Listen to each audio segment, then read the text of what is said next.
जय श्री कृष्णा भक्तों।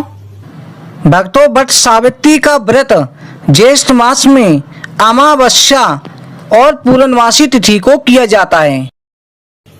इस दिन बरगद के वृक्ष की पूजा होती है। सौभाग्यवती स्त्रियां इस व्रत को करती हैं। अखंड सौभाग्य, पति की लंबी आयु, सेहत, तरक्की के लिए, पुत्र प्राप्ति के लिए इस व्रत को किया जाता है। इस दिन स्त्रियां सवेरे उठकर के केशों सहित स्नान करती हैं और सत्यवान सावित्री की पूजा करती हैं। वट वृक्ष के नीचे ब्रह्मा की, सत्यवान सावित्री की, यमराज की पूजा की जाती है।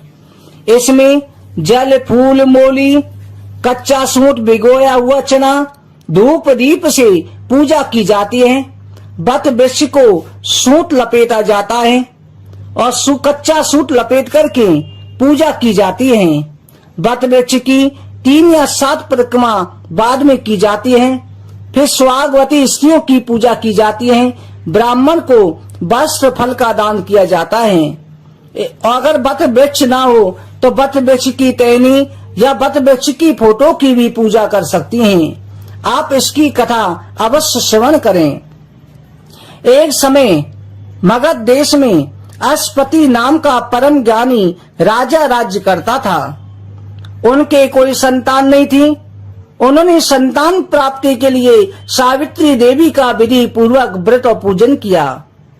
सावित्री देवी का वरदान उन्हें प्राप्त हुआ और एक सुंदर कन्या का जन्म हुआ। वो कन्या जो है विवाह के योग्य हो गई। राजा ने स्वयं उससे वर चुनने के लिए कहा। अश्वपति ने जब अपनी पुत्री से वर चुनने के लिए कहा, वो वन में गई और वहां से वर चुनकर के आ गई। महर्षि नारद जी उसी समय अश्वपति के यहाँ पर आए। तभी सावित्री जो है लौटी थी। राजा ने कहा, हे देवर्षि, मेरी कन्या ने पति का चुनाव किया है। इधर नारद जी ने पूछा कि पुत्री कौन है। सावित्री ने कहा कि राजा डुमरसेन, जिनका राज्य हल लिया गया है, अंधे होकर के पत्नी के साथ वन में भटक रहे हैं, उन्हीं के इकलौते आज्ञाकारी पुत्र सत्यवान को मैंने पति के रूप में वरण किया है। नारद जी ने सत्यवान सावित्री के ग्रहों की गणना करी। भूत भविष्य वर्तमान देख करके बोले कि हे राजन, निसंदेह तुम्हारी कन्या ने योग्य वर का चुनाव किया है।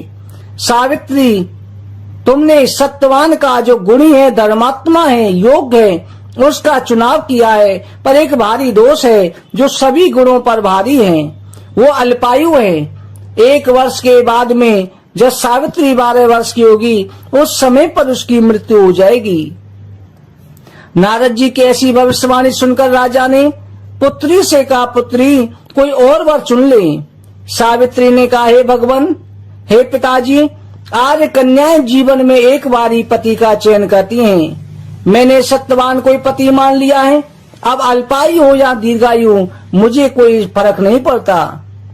सावित्री ने जब पिता से ऐसा कहा, तब राजा ने अपनी पुत्री का विवाह सत्यवान के साथ संपन्न करा दिया।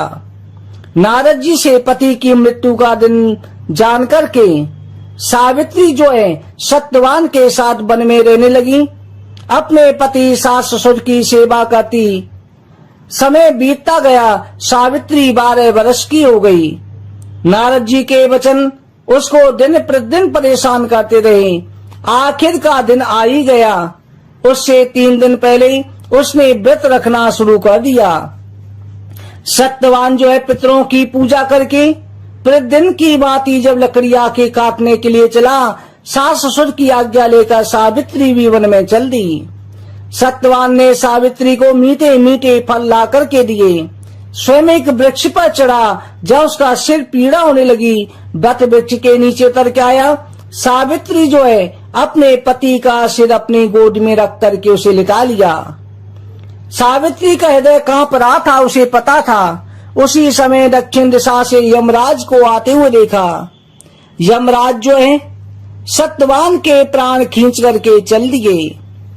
सावित्री व्रत के प्रभाव, पतिव्रता धर्म के प्रभाव से पति के पीछे पीछे चल दी। यमराज ने जब पीछे मुड़ करके देखा कहा कि पुत्री, तू मेरे साथ क्यों चल रही है? तू अपने घर लौट जा। सावित्री ने कहा, भगवान आपकी कृपा से मुझे कोई परेशानी नहीं है। तब यमराज ने कहा कि बेटी, अपने पति के प्राणों के अलावा कोई भी वरदान मांग ले। सावित्री ने यमराज से कहा कि मेरे सास ससुर की आंखों की खोई हुई ज्योति वापिस आ जाए और दीर्घायु प्राप्त हो। यमराज तथास्तु कहकर के आगे चल दिए। सावित्री ने फिर भी यमराज का पीछा किया। यमराज ने फिर से वापस जाने को कहा। इस पर सावित्री ने कहा, हे धर्मराज, मुझे अपने पति के पीछे चलने में कोई परेशानी नहीं है। पति के बिना नारी जीवन में कोई सार्थक नहीं है। हम पति पत्नी भिन्न भिन्न कैसे जा सकते हैं? पति का साथ देना ही मेरा कर्तव्य है। यमराज ने सावित्री के पतिव्रत धर्म की निष्ठा देखकर वरदान मांगने के लिए कहा। सावित्री ने सास ससुर के खोए हुए राज्य की प्राप्ति और अपने लिए 100 भाई होने का वरदान मांगा। यमराज ने पुनः तथास्तु कहकर आगे बढ़े, परंतु सावित्री फिर भी यमराज का पीछा किए जा रही थी। यमराज ने फिर से वापस लौट जाने के लिए कहा, किंतु सावित्री अपने पैर पर अडिग रही। तब यमराज ने कहा, हे देवी, यदि तुम्हारे मन में कोई और कामना है तो कहो, जो मांगोगी सो मिलेगा। इस पर सावित्री ने कहा, यदि आप मुझ पर प्रसन्न हैं, सच्चे हृदय से देना चाहते हैं, तो मुझे 100 पुत्र प्राप्ति का वरदान दें। यमराज ने तथास्तु कह दिया।